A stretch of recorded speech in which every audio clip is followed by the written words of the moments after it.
Hey, what the hell is happening, guys? Welcome back to the channel. It's me, Rocco, again. And thanks for joining me along in one of my music rambling, music discussion videos.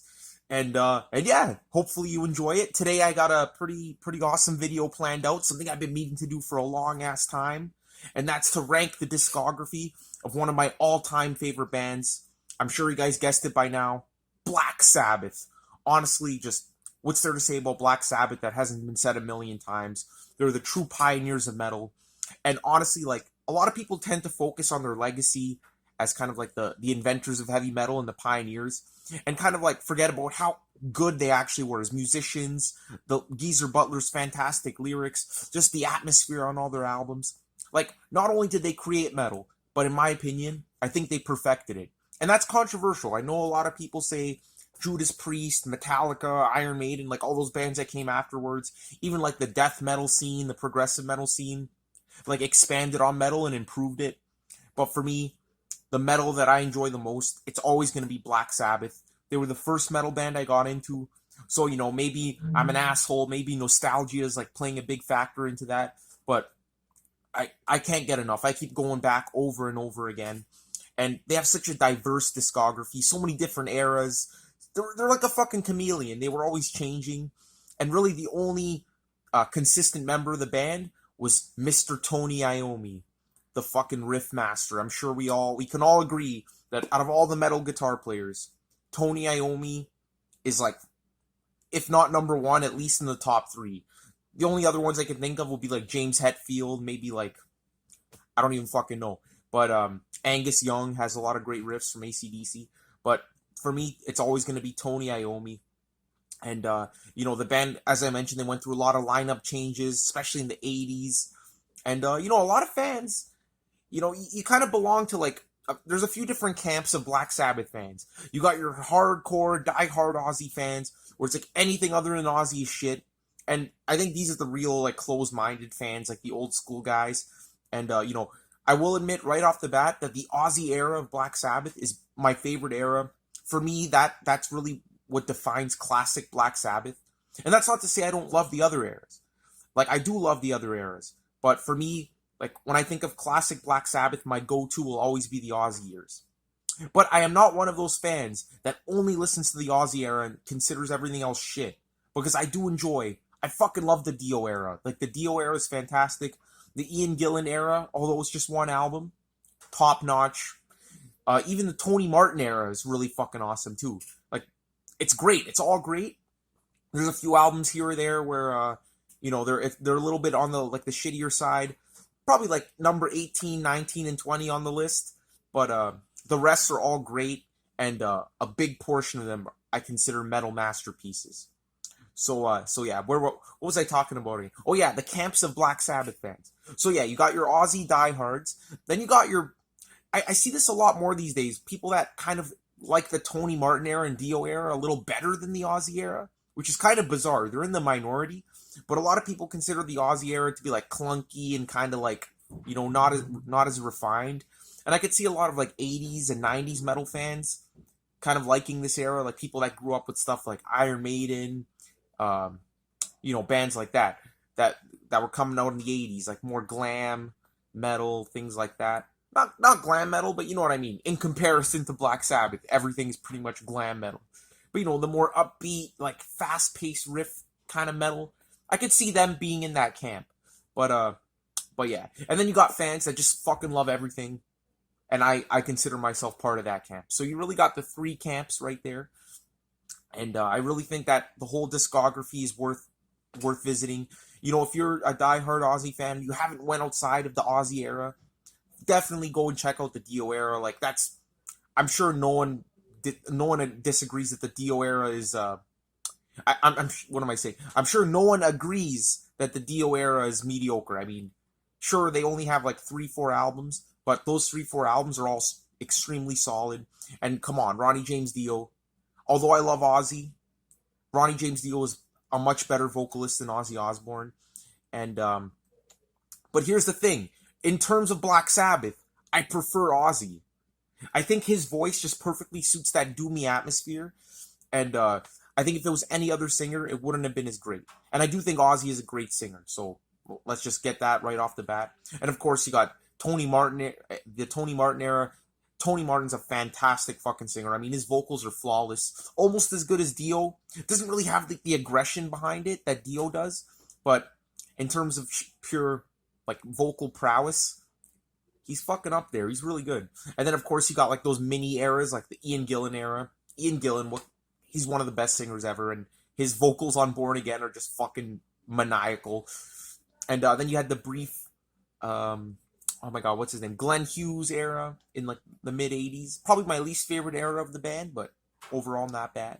So the point I'm trying to make is there's so much shit. There's so much to dive into. From the doomy, dirgy riffs of early Ozzy Sabbath to the metallic sheen of the Tony Martin years to the fucking mishmash with the Dio years. The mishmash of those two worlds colliding. And then finally the reunion in 2013. Well, there were two reunions. There was a Dio reunion, two Dio reunions, and an Ozzy reunion. So it's such a rich history. So guys, what this video is going to be, I'm going to be going through all 20 Black Sabbath albums and ranking them. And I'm sure you're thinking to yourself, wait a second, there's only 19 Black Sabbath albums. But you know what? I'm fucking counting The Devil You Know, which technically goes under the name Heaven and Hell. But for all intents and purposes, it's fucking Black Sabbath. I mean, you got Geezer Butler, Tony Iommi, Ronnie James Dio, and Vinny Appice, basically the Mob Rules lineup.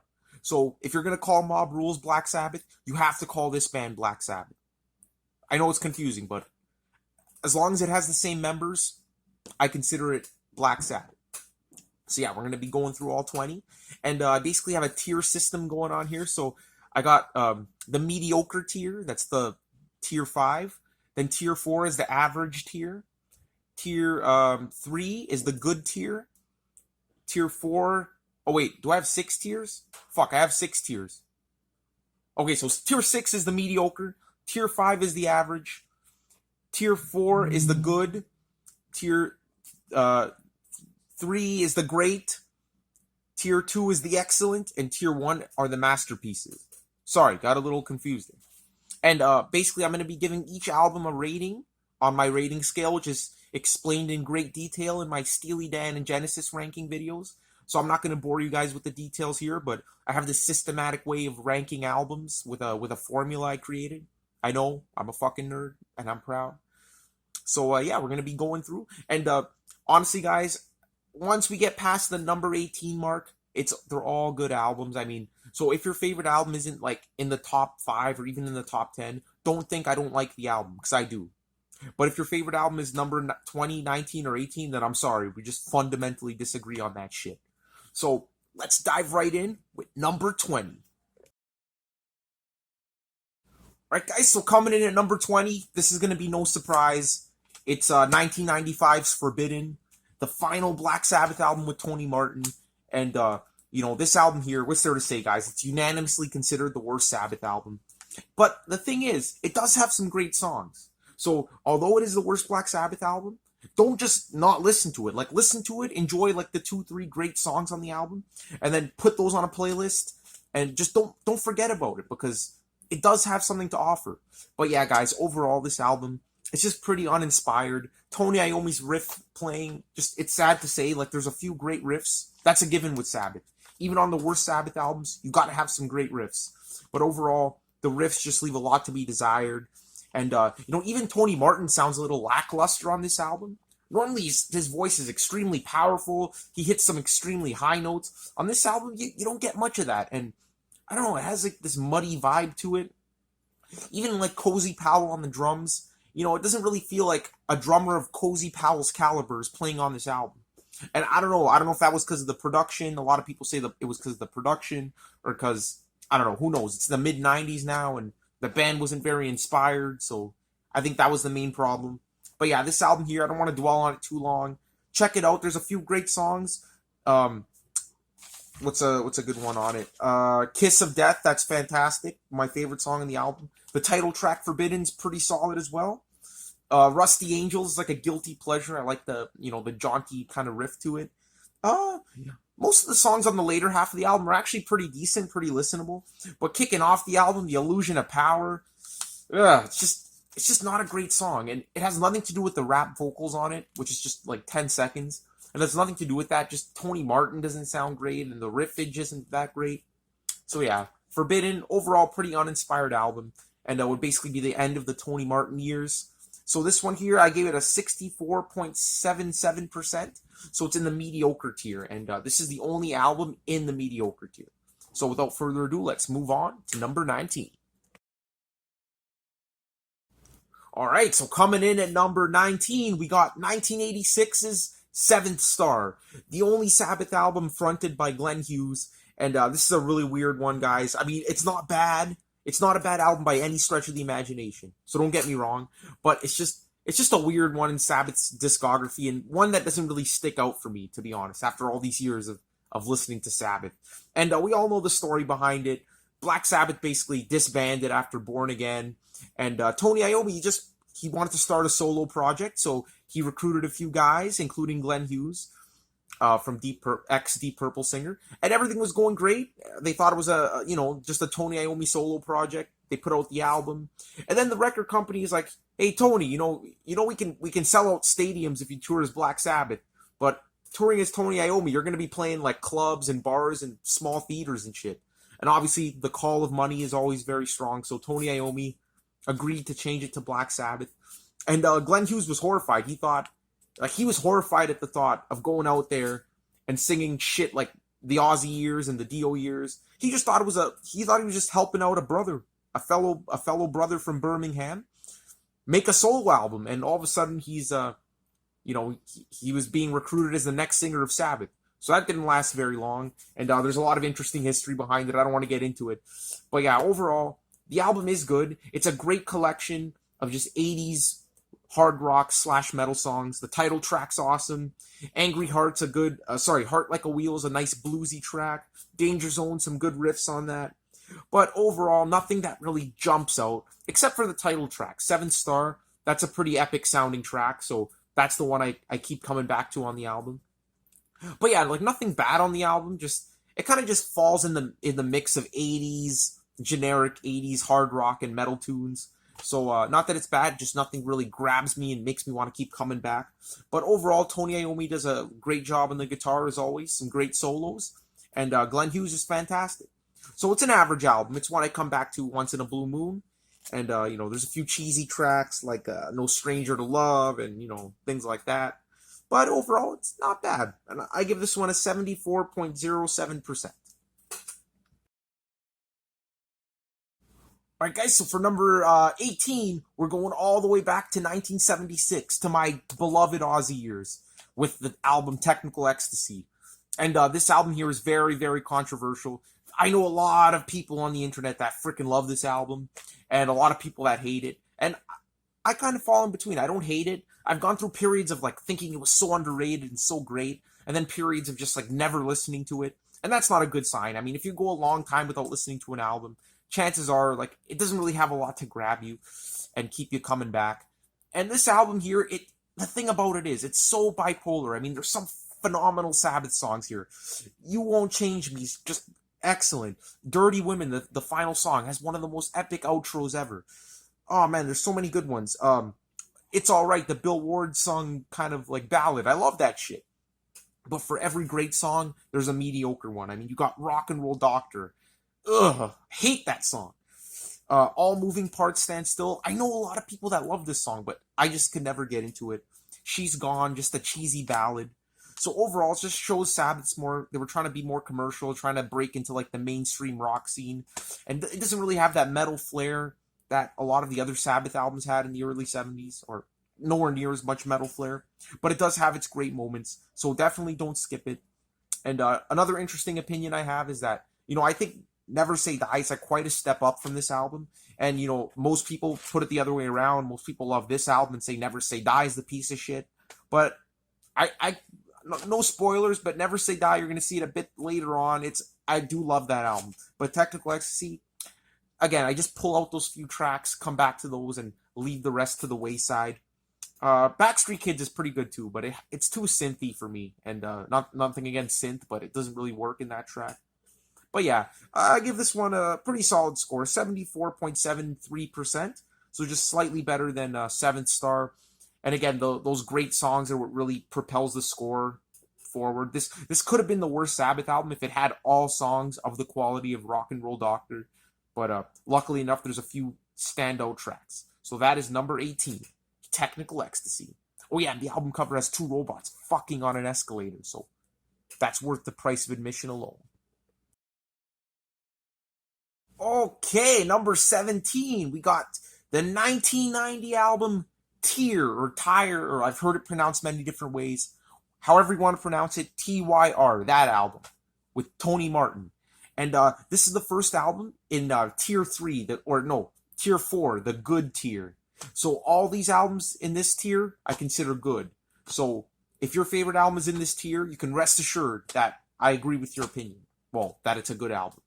And yeah, Tyr, what's there to say about it? I mean, this actually, I actually quite enjoy this album. It's one of their more power metal kind of Tony Martin albums. There's like this metallic sheen to it that's just really well produced, really really powerful, really epic sounding in scope.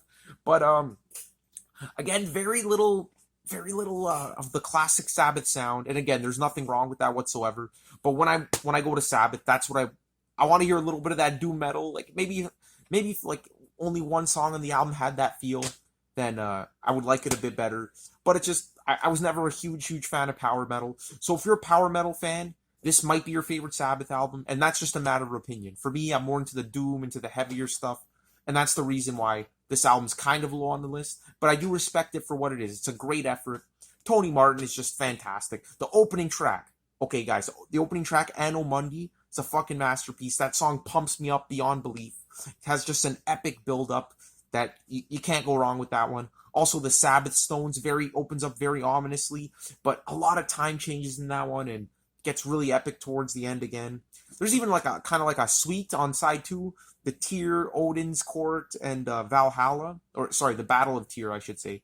And they're pretty good. Like nothing amazing for me, but some pretty catchy choruses. And then Cheesy Song feels good to me. Heaven in Black's not bad. So overall, it's a pretty good album. But again, one that I don't really come back to very much, and haven't heard as much as the other Tony Martin albums. So except for Forbidden, I've heard this more than Forbidden. But yeah, not a bad album. Pretty good actually. Actually, very good. There's Anno Mundi, The Lawmaker, the Sabbath Stones, Heaven in Black are all great tracks, so don't skip out on it. In terms of a score, I give this one a 76.00, so right on the nose. And so yeah, that's a very respectable score. So moving on to the next album. Coming in at number 16, another Tony Martin album, Cross Purposes. Ah, man, I feel bad, man. I love Tony Martin, but, if I had to pick, it's hard to rank these things, so don't get the impression that I don't like the Tony Martin era, because I really do. And Cross Purposes was a big surprise, man. I'd heard a lot of negative things about this album, and then when I finally got around to listening to it, I was blown away. I thought it was a great album.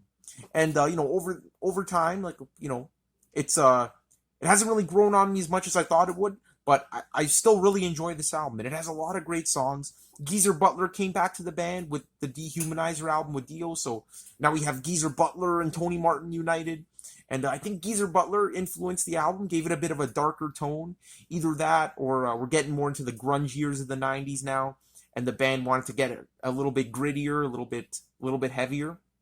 And that comes across on this album, both in the sound and with the lyrics. Like the lyrics are a lot more disturbing and a lot less epic and glamorous as the other albums. And with songs like the Hand That Rocks the Cradle, really emotional stuff right there. Things like Evil Eye apparently was co-written with Eddie Van Halen.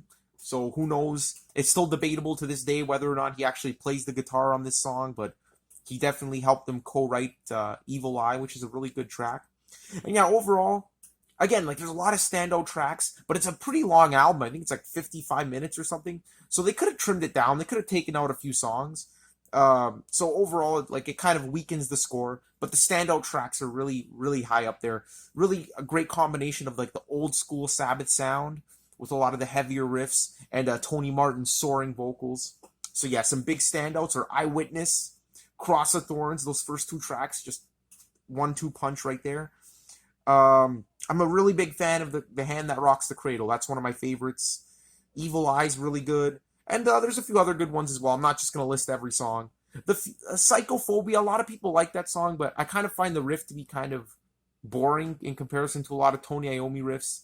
And apparently it was a diss to Ronnie James Dio. Who knows if that's true? But if it was, then fuck you, Tony Martin, because Ronnie James Dio was a god, a metal god. And yeah, so Cross Purposes, really interesting album, has a lot of highlights, and probably like their last good album until 2013's 13 album. So yeah, this one gets a 76.936% or 94, whatever, rounding. But yeah, good album. Moving on. All right, guys, coming in at number 15, we got 1978's Never Say Die, the end of the Ozzy era, and, a strong contender for the bottom of the shit barrel of Black Sabbath albums in the eyes of most fans. But not me. I actually really enjoy this album. It's just perplexed me for so many years. It's just a weird combination of songs. Man, you could tell these guys were on drugs at this point, or, more into drugs than they used to be, because there are just so many weird styles on this album. Like, they incorporate jazz into it, a lot of synthesizer, like, it's just really weird. Bill Ward sings a song on the album, and the band was just in shatters and fragments at this point. It was just a really dysfunctional album, but honestly, one that I keep coming back to.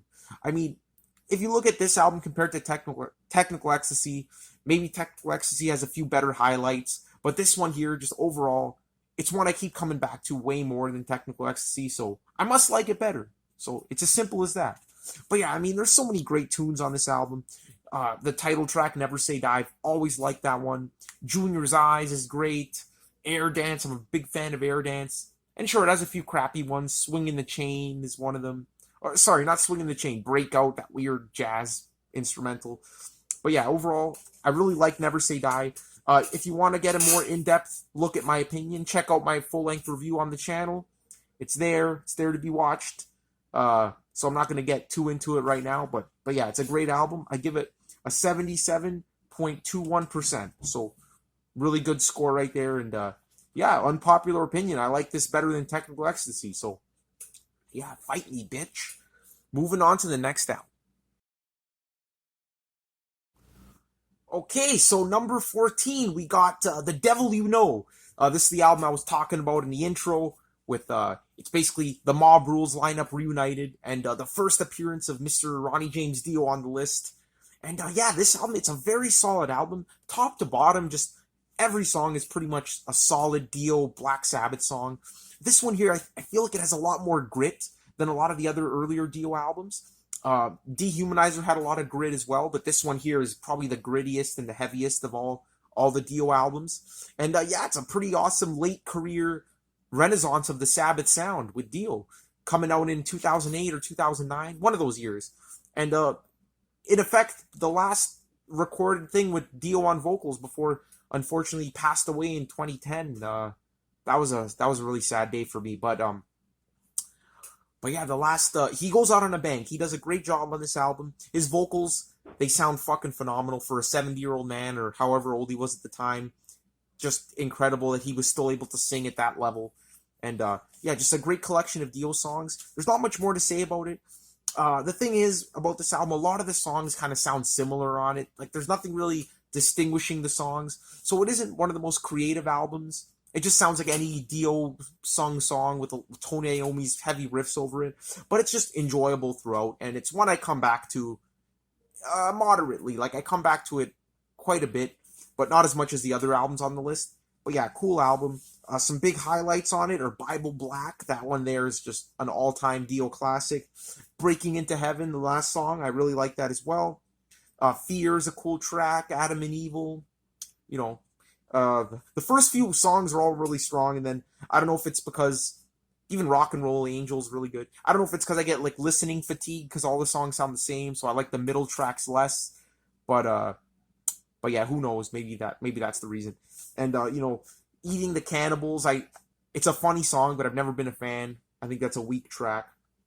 But yeah, overall the band's doing a great job on this one, and it would have been awesome if Dio survived and they recorded a few more albums. Because there's not many Dio era Sabbath albums, only 4 in total, and up till this point, there were only three in like a 30-year time span. So it was a very welcome addition to the Sabbath canon. Although they went out with the name Heaven and Hell, which was their original intention, it's still Sabbath to me. So that's number 14. Oh yeah, and it gets a score of 79.01. So we're almost at the 80s. And this finishes off the good tier of albums. Now we're getting into the great tier. Okay, guys, so kicking off the great tier with number 13, we have the album The Eternal Idol from 1987, the first in the series in the Tony Martin era of Sabbath albums. And this one here, it's really good. I mean, I think it was a great comeback for Sabbath. Tony Martin is just firing on all cylinders. The band, they were supposed to have the singer Ray Gillen, who, not to be confused with Ian Gillan, the Deep Purple singer, but yeah, something happened. He wasn't able to stay in the band, and I've heard this album with his vocals. They actually recorded this album with him singing, and this guy was a phenomenal singer. He would have been a great fit for Sabbath, but I think Tony Martin was the next best thing. I mean, he has those soaring vocals on the album, just a powerhouse performance, and the music overall, it's much more of like your standard 80s heavy metal compared to like Black Sabbath's Do Me days. And there's nothing wrong with that. It's not the most creative music the band put out, but it's definitely solid from top to bottom. There are so many great songs on the album. And the title track, The Eternal Idol, just ending off the whole thing, it is pretty much classic Sabbath sounding. So it's the one shred of that classic Sabbath sound, other than Tony Iommi's classic guitar playing, that remains on the album. And Tony Iommi does a fantastic job as well. I mean, there's some great up-tempo riffs on this album, really catchy choruses. I mean, The Shining, that song right there, Ancient Warrior, they're just so energetic, so emotional. I love those songs. And then you have other classics, like I mentioned, the title track at the end, the doomy, dirgy, harkening back to the early Sabbath sound, just reminding you, like, okay, this is still Black Sabbath. And let's see, what else is on this one? There's a lot of good songs on this one. Glory Ride's another really good one. Nightmare, the acoustic guitar instrumental, Scarlet Pimpernel, just a great little touch of color to the album. So yeah, I really enjoy Eternal Idol. I think it's very underrated, and it's just a classic album. If you want to get a good laugh, read the story about the album cover. There's a funny story behind that. Gives me a good chuckle every single time. But yeah, Eternal Idol, it gets 81.12%. So we're cracking the 80s. It's a great album. I listen to this one a lot, and it just really pumps you up. All right, guys, number 12, The Headless Cross from 1989, the follow-up to The Eternal Idol. Again, I'm sorry that these Tony Martin albums are ending up in the bottom half of the list, but I just can't help it. I mean, this album here, basically take everything I said about The Eternal Idol, and you could have easily applied it to Headless Cross. I mean, this one here, it's basically, I'd say Tony Martin's vocals he really came into his own on this album. The other album, he was great, but he kind of sounded a little generic sounding on the album. But on this one here, he's just hitting incredibly high notes. His voice is just so pure, so clean, and it's just a vocal tour de force on this album. The lyrics got a little darker, a lot more satanic, but honestly, I don't really buy into that. I think Tony Martin was just writing these lyrics to kind of fit the whole Black Sabbath image, but the lyrics don't come across as disturbing or scary or anything that Geezer Butler would have written in the 70s. So, yeah, I'm not really a big fan of the lyrics. They feel kind of contrived on the album, and I don't really get that creepy vibe that a lot of fans, describe this album as emitting. For me, it's just a standard, high energy, high stakes, kind of like power metal, kind of like Tear, but a little bit less on the power metal side, and a little bit more on just the straight up metal side. There's some great songs, some great Tony Iommi guitar solos, like Nightwing and Kill in the Spirit World. The funny thing is, I don't like that song overall. I think it's a little generic, a little corny, but that guitar solo is just top-notch Tony Iommi. Of course, the title track, Headless Cross. I already mentioned Nightwing, one of the better songs on the album. Oh, When Death Calls. That's one of my favorites as well. It's just this moody track. Brian May plays a solo on the album, but I would have never guessed it, to be honest. It doesn't really have that Brian May Queen kind of sound, but it's cool nonetheless. I'm not gonna knock it. It's a really good solo. But yeah, Eternal Idol, I'm sorry, Headless Cross, not much different from Eternal Idol, so don't really have a lot much more to say. And their scores are very, very close. This one here is, what are we talking here? 81.34, and Eternal Idol was like 81.1 or something, so off by a hair.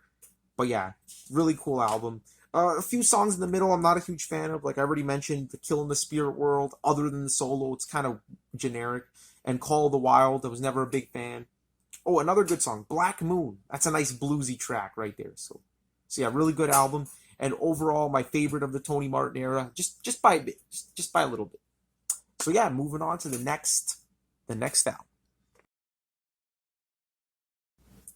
Okay, so coming in at number 11, finishing off the bottom 10, we got 13, the big comeback album from the year 2013. And I was about 17, 8, no, how old was I? I think I was about 17 at the time. And yeah, that makes sense. About 17. And this album came out when I was in high school, and I was really excited for it. And I heard the album, I was kind of disappointed. Years went by, I revisited it. I liked it a lot more. And now today, I consider it a great album. I really love 13. And again, if you want to hear my full opinion on it, just check out my review. I made a full-length review on it, talking about like the pros and cons of the album. But for me, it really just boils down to the classic Sabbath lineup just reuniting and just deciding to put out a good quality collection of doomy Sabbath songs. And the big criticism is that it's unoriginal, like they were just trying to replicate their early sound, which I totally agree with. Like that criticism holds water. But at this point in their career, I mean, think about it. They formed in 1969, and it's 2013. Isn't a good collection of doomy Sabbath songs better than nothing? Like, why do you gotta complain about the fucking originality? Like, just enjoy it for what it is. So for me, like, I really enjoyed the album. I love the Aussie years. I'm sure it's no surprise. And I really thought this was a great collection of doomy Sabbath songs. Some great lyrics from Geezer Butler, some great moments. And again, I just take it for what it is, just an enjoyable late career kind of comeback. They weren't trying to reinvent the wheel. They were just trying to do what they did best, go on a farewell tour and then fuck off into the fucking Birmingham Highlands. Like, they weren't trying to fucking revolutionize the music scene.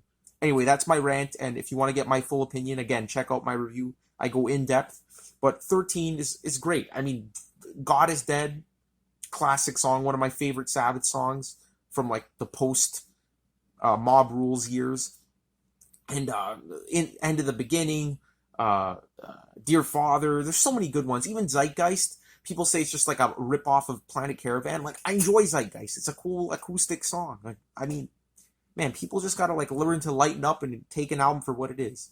So again, that's just my preference. That's why I put it above. You might be saying like you're putting this rehash album above like the whole Tony Martin era, and like again, it's just my kind of music. So at the end of the day, it's my personal opinion, and I love it. So I'm gonna give it an 81.36%. So very close. The other one was 81.34%. So if you want to interchange that, then go ahead. But yeah, 13. I think it's a really good comeback album, and I'm glad they went out on a high note with this album. So yeah, moving on to the next review. Sorry guys, just a quick correction. I can't believe I fucked this up. I mentioned that it was a reunion of the original Sabbath lineup, minus Bill Ward. So it was only 75% of the original lineup. I know you guys are going to thrash me in the comments below for forgetting that, but don't worry, I knew it. I knew that the whole time.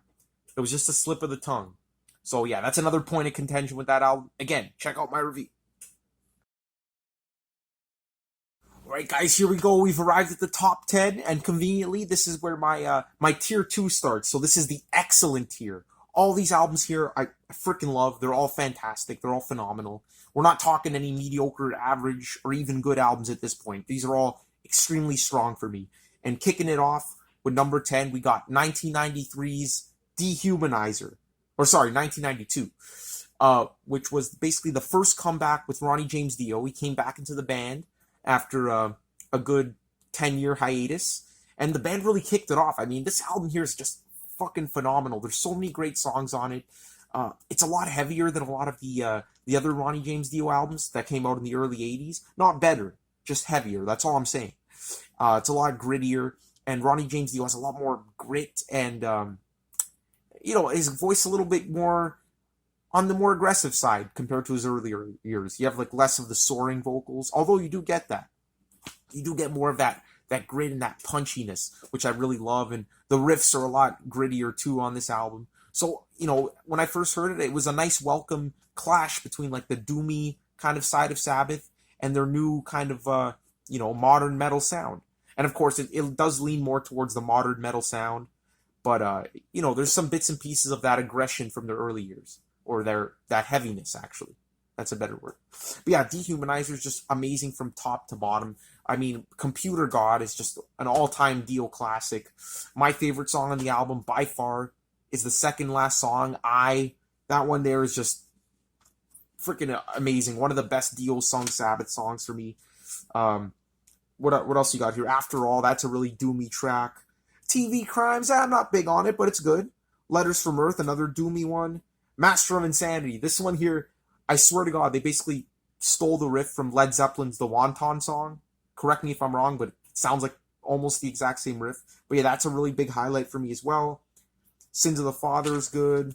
Too Late, a nice ballady kind of tune, but really good, and it gets really heavy towards like the middle section. And Buried Alive, the last song, is another big highlight.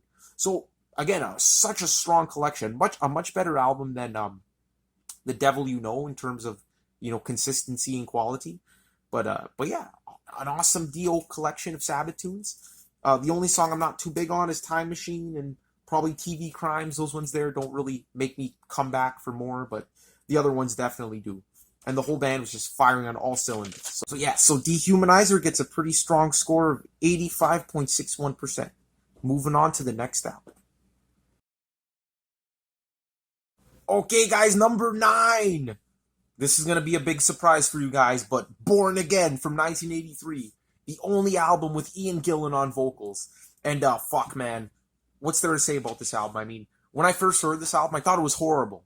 I'm like, what the hell is this? I was fresh off Mob Rules, discovering Black Sabbath, and then hearing this muddy, demented, distorted, fucking disturbing album just totally, left a bitter taste in my mouth. And I hated it for a while. Then I went back to it and listened to it again, and I couldn't stop listening to it. It was so addictive. I mean, Ian Gillan was always one of my favorite singers of all time, but his vocals on this album are just so demented and so tortured, and his banshee wails are just turned to a max. Legend has it that he actually blew out his vocal cords on this voice, and his voice never returned to its original badassery. But yeah, Born Again is such a funny album. I mean, Bill Ward came back in the band after the Dio years, and yeah, so it's basically 75% of Sabbath plus Ian Gillan, and it has such a awesome collection of dark, disturbing tunes. I mean, Disturbing the Priest is just a classic example, but the title track, Born Again, it just has this weird horror movie kind of aura to it. The whole album has this like horror movie aura to it. And there's some great Tony Iommi guitar solos. I mean, fuck, so many great ones. And the first song, Trashed, is just a funny, upbeat kind of rocker, but keeps you coming back for more. And there's some cool instrumentals with Jeff Nichols on keyboards. Some cool atmospheric, creepy instrumentals like E1, E50 from Mob Rules, or whatever the fuck it's called. Can't remember the name of it on this album. I think it's called The Dark or something like that. Or Stonehenge, that's it, Stonehenge. And overall, it's just such a unique album in Sabbath's discography. Very dark, very horror movie vibe, atmosphere to it, if that makes any sense. And yeah, Ian Gillan does a great job. So a very underrated album. It's true, the production is shit.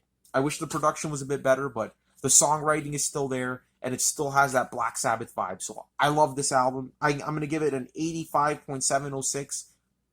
Love pretty much every song on it. So definitely give this album a few more listens if you wrote it off as being a shit album, as many people have, unfortunately. But yeah, I'm a big fan.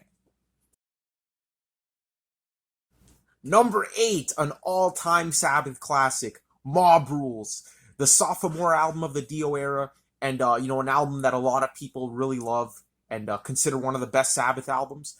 My opinion on the album is a little different. I do love it, obviously. It's pretty high up on the list. It's pretty much a masterpiece at this point.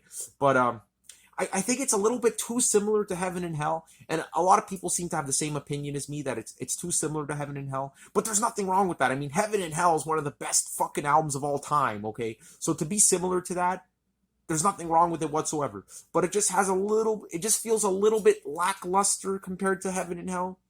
And honestly, it's just I'm sounding negative, but it's a fucking phenomenal album. Just slightly worse than Heaven and Hell. That's all I'm saying. That's all I'm fucking saying.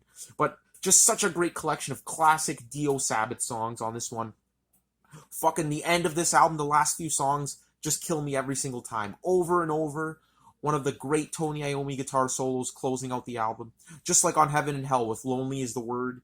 And Falling Off the Edge of the World. Dio's clean, amazing vocals at the start of that song. And then diving right into that heavy-ass riff. Just one of the best songs ever. On the beginning of the album, you got songs like Voodoo, which is really good. Turn Up the Night, nice upbeat opener. And Sign of the Southern Cross, which is kind of like the Heaven and Hell title track tune on this album. And I seem to like this album a bit less than most people. Most people kind of like put this on par with Heaven and Hell. I do consider the song Heaven and Hell, that is, not the album.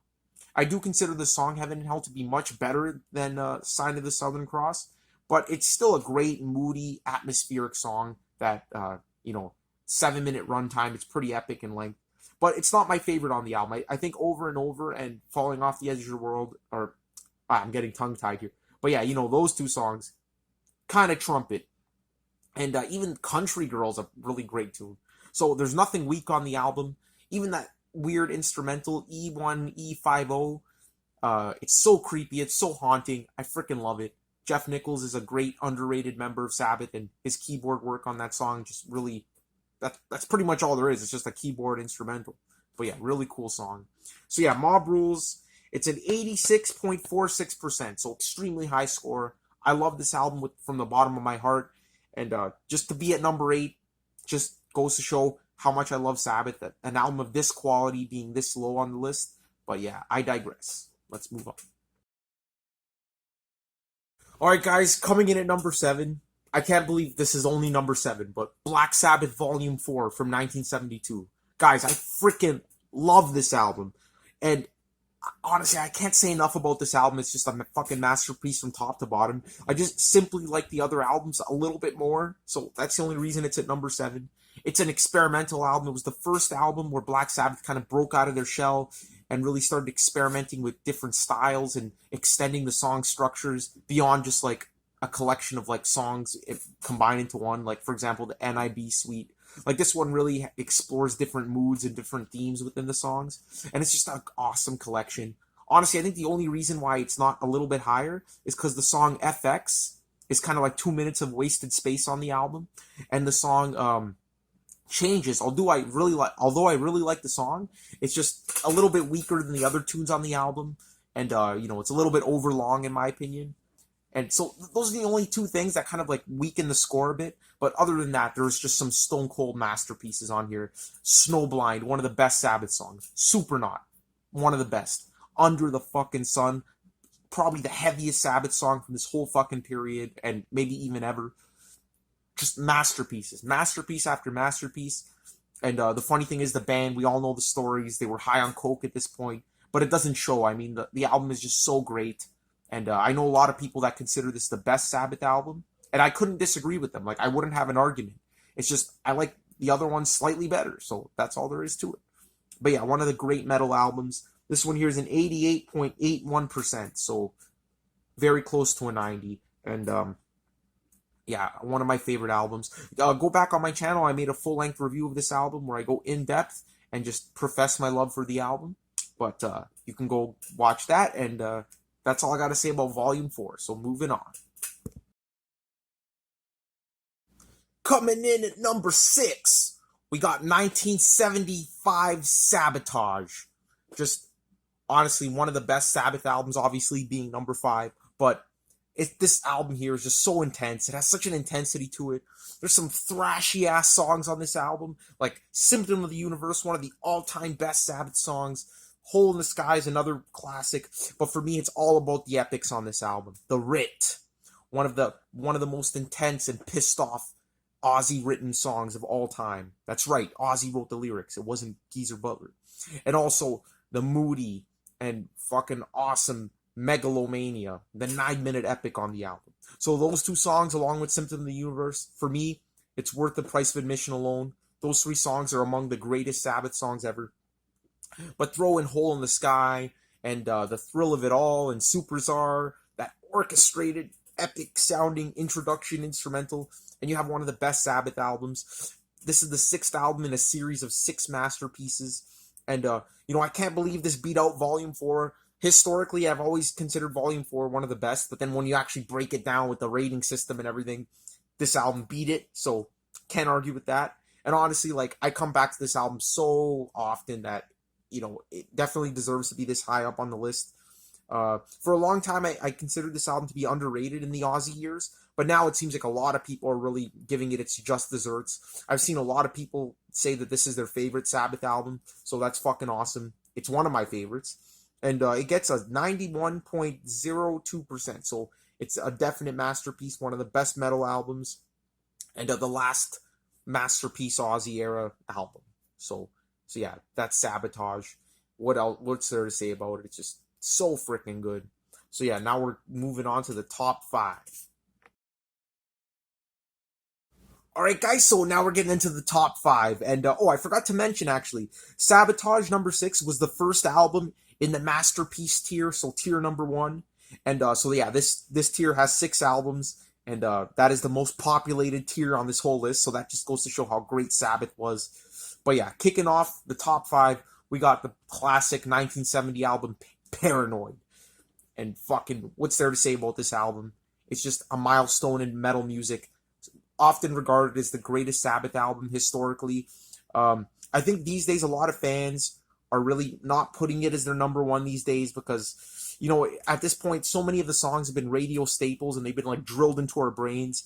And honestly, that it's a shame because it's such a great album and all the songs are fucking awesome. But we've just heard them so many times on the radio. If you listen to classic rock radio and movies and everything, and they're just always around, right? And it's really the deep cuts that keep you coming back. But you got to look at it from a fresh perspective. This is one of the best metal albums ever produced. I mean, Hand of Doom, Fairies Wear Boots, one of the best intros of all time, let alone Sabbath songs. And obviously War Pigs, my personal favorite Sabbath song. I know that sounds extremely cliche and I wish it was something else just so I could sound trendy and fucking... I'm just kidding, by the way. But honestly, it is my favorite Sabbath song. I can't deny the power of War Pigs. And so many great ones. Planet Caravan showing their softer side, and some really heavy tunes like Electric Funeral, Iron Man, although it's been overplayed to death, has one of the greatest outro musical sections of all time in metal. So yeah, it's just a stone cold classic, one of the most influential albums of all time on the metal industry, and just fucking phenomenal. So I'm going to give this one a 91.75%, but I honestly think there are 4 albums that are better than Paranoid. And not just for historical purposes, just in general. There's 4 better albums in my opinion. So let's dive right in. Alright, so I bet you guys are wondering, what the fuck's better than Paranoid? Well, I'll tell you what's better than Paranoid. A little album from 1973 called Sabbath, Bloody Sabbath. Fuck, guys. Honestly, having this at number 4, I thought this would have been number 1 or number 2, but with my rating system, you can't argue with it. I took a really deep dive, and I really do think there are 3 slightly better albums than Sabbath, Bloody Sabbath, but honestly, this one right here is just one of the most experimental Ozzy-era Sabbath albums, one of the best, some of the best fucking riffs, and the opening track, Sabbath, Bloody Sabbath, is one of the probably the best Black Sabbath song, right up there with War Pigs for me, and Snowblind, and NIB, and all those Heaven and Hell, all those fucking masterpieces. Sabbath, Bloody Sabbath is way up there, and it has one of the heaviest, crunchiest riffs of Tony Iommi's entire career. But Black Sabbath, they break out the strings on the song Spiral Architect, which is one of the major highlights of the album. Just really experimental. Oh man, what's it called? Sabra Cadabra has such a funky groove to it. Killing Yourself to Live, one of my all-time favorites. Some of the best lyrics on that song. National Acrobat, that closing minute and a half is just pure Black Sabbath musical ecstasy. there's just so many great songs. I think the only song that weighs the album down is the song Fluff, which is, no pun intended, but it's kind of like a padding, it's kind of like a fluff filler kind of tune, and it's really nice for what it is. But it just goes on for too long, and I think that kind of manifested itself in the score of the album, because I do base the score on the amount of time that a specific song occupies. So 4 minutes is a pretty sizable chunk of the album, and for a like 4 minute soft acoustic kind of piece, it kind of overstays its welcome. That's the only negative thing I'm going to say about this album. Everything else is rock solid, and it's one of the most innovative albums of its day. So Sabbath, Bloody Sabbath is going to get a 92.33% for me. One of my favorite albums of all time, and goes without saying that it's just a true milestone in Sabbath history. All right, guys, so here are the fucking juggernauts, the top three, kicking it off, 1980s, Heaven and Hell. That's right. You know, for a diehard Aussie fan, I had to put Heaven and Hell this high because it's just one of the greatest metal albums of all time. This album single-handedly revived Sabbath from like fucking career suicide with albums like Technical Ecstasy and Never Say Die being as weird and, you know, yeah, being as weird as they were. You know, they were headed for failure, and like their drug use and Ozzy Osbourne being kicked out of the band. It was looking horrible for Sabbath. And then a little man by the name of, sorry, I know Ronnie James Dio was short, but I did not mean to say little man. A man named Ronnie James Dio came in and single-handedly fucking revived the band. Just the whole band, the whole Black Sabbath band just went on a complete rehaul of their sound. I mean, gone were the doomy riffs. This album's upbeat, it's jumpy, it's jaunty, it's shiny, it's metallic. And they really embraced the new wave of British heavy metal kind of sound on this album. And fuck, guys, like Black Sabbath just came out of nowhere with this one and produced one of the best metal albums of all time. The songwriting on this album is just track after track of excellence. Every single song is memorable. Some of the best Tony Iommi guitar solos of all time are on this album. Some of their most inspired work, and honestly, it sounds like a completely different band. Of course, they were going to change the name of the band to Heaven and Hell, but for financial reasons, they kept the name Black Sabbath to, you know, secure their fan base. And yeah, everyone fucking loved this album. Even diehard Aussie fans, even they admit that they like this album. They say like, oh, you know, it's not my cup of tea, but I love it. It's a good album. So, or that, like, they respect it, but they don't listen to it a lot, or some bullshit like that. But yeah, Heaven and Hell, it's just top to bottom a fucking phenomenal masterpiece. Probably Ronnie James Dio's greatest album. It's debatable. Rainbow Rising is a close second, but I really do think that Heaven and Hell might even trump Rainbow Rising. I mean, it's just so great. That title track is one of the best heavy metal songs of all time. Neon Nights is one of the greatest openings tracks ever. And Lonely is the Word is one of the most epic closing tracks ever. So this album is really bookended by phenomenal songs. And then with the epic title track in the middle, you can't go wrong. And also Children of the Sea at the beginning of the album is just fucking masterpiece. So yeah, Heaven and Hell, I give it a 93.20%. What can you say about it? It just single-handedly revitalized Sabbath. And, you know, they were kicking and screaming into the 80s with this one, guys. So yeah, phenomenal. Number 2, guys. This one isn't going to be controversial at all. Everyone loves this fucking album. Master of Reality from 1971. Just a short 33-minute masterclass in doom metal. This album here has so many Sabbath classics, it's fucking ridiculous. It might as well be a greatest hits album. And it has a lot of deep tracks too to really keep you coming back, and songs that weren't overplayed on the radio, like Paranoid. Honestly, it's just, for me, it's just a better version of Paranoid. And it has some of the heaviest tracks of Sabbath's career and some of their sludgiest, doomiest songs ever. Honestly, fucking Sweet Leaf, Lord of This World, Into the Void, Children of the Grave, After Forever, Need I Say More? I mean, all these songs are just Black Sabbath staples. And they're classics for a reason. I mean, these songs here just really exemplify the best of heavy metal. And to this day, this album just holds a special place in my heart. I mean, it's just grown on me so much over the years. This would have never been in the top 2, like, if you had asked me, like, 5 years ago. But it's one I just never stopped coming back to. And check out my review on the channel. I made a full review of this album. Same with, I I don't know if I mentioned it, but I made a Sabotage review as well, a Volume 4 review. Can't remember if I mentioned it, but yeah, that'll give my more in-depth opinion on it.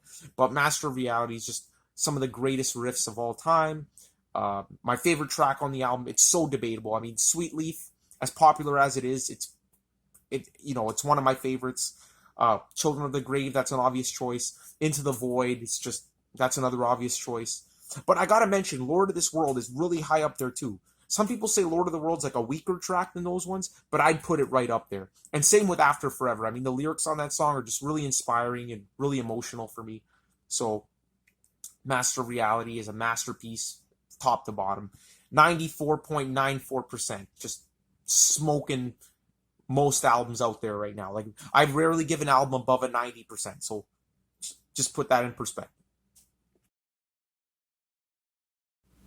Coming in at number one, the only, Black Sabbath, the debut album. And this is, honestly, I barely ever see people putting this as number one on their list. So at least my list might have a little bit of originality to it. But honestly, it's always been number one. I know I mentioned that, I thought Sabbath Bloody Sabbath could have been number one or number two. I thought it was going to be number two because my whole life, Black Sabbath, the debut, has always been number one. Check out my review of it. I go in depth of like why I love it and basically what it boils down to. Obviously, you got the influence. This one kicked it off. It was the first metal album. It had the most profound influence on the whole heavy metal scene. But not only that, it combined blues, jazz elements. I love Ozzy Osbourne's deep vocals on this album. Oh, man, everything's great. Tony Iommi plays some of his longest extended solos, especially on the last track. And it's just fucking phenomenal. It just appeals to me in every single sense of the word.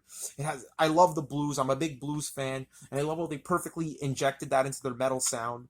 So although it might not be a pure metal album like Master of Reality or Heaven and Hell or something like that, I love the mishmash of styles on this, and it's just, honestly, I'm getting emotional. It's always been one of my favorite albums. If I was stuck on a desert island and I could only bring 10 albums, this would have to be one of them. It's one of my all-time most listened to albums. I've been listening to this album since about 2008. I think about 2008. No, even early 2006, I think.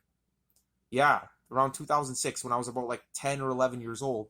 And since then I've been listening to it like nonstop. So, for me to listen to an album that much over this many years, it has to be one of my favorites.